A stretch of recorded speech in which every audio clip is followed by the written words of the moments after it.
We continue our reading of Lest We Forget, a daily devotional by author George R. Knight.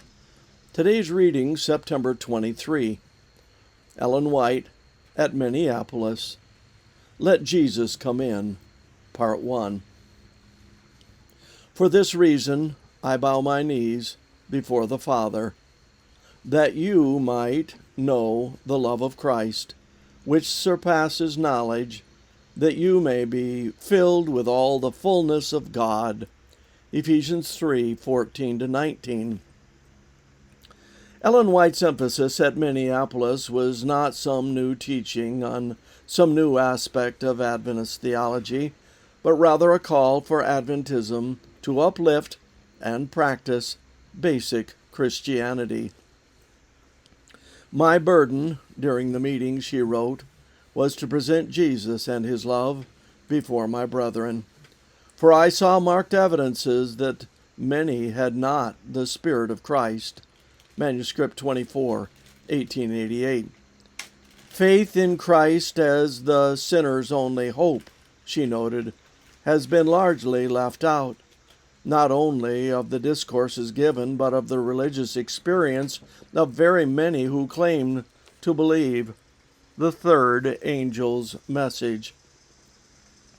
At this meeting, I bore testimony that the most precious light had been shining forth from the Scriptures in the presentation of the great subject of the righteousness of Christ connected with the law, which should be constantly kept before the sinner as his only hope of salvation.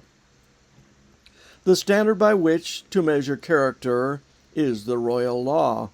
The law is the sin detector. By the law is the knowledge of sin, but the sinner is constantly being drawn to Jesus by the wonderful manifestation of his love in that he humiliated himself to die a shameful death upon the cross. What a study is this! Angels have striven, earnestly longed, to look into the wonderful mystery. It is a study that can tax the highest human intellect, that man, fallen, deceived by Satan, taking Satan's side of the question, can be conformed to the image of the Son of the infinite God, that man shall be like him, that, because of the righteousness of Christ given to man, God will love man, fallen but redeemed, even as he loved his Son.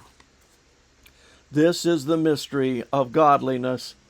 This picture is of the highest value to be placed in every discourse, to be hung in memory's hall, to be uttered by human lips, to be traced by human beings who have tasted and known that the Lord is good, to be meditated upon, to be the groundwork of every discourse. Let Jesus come in.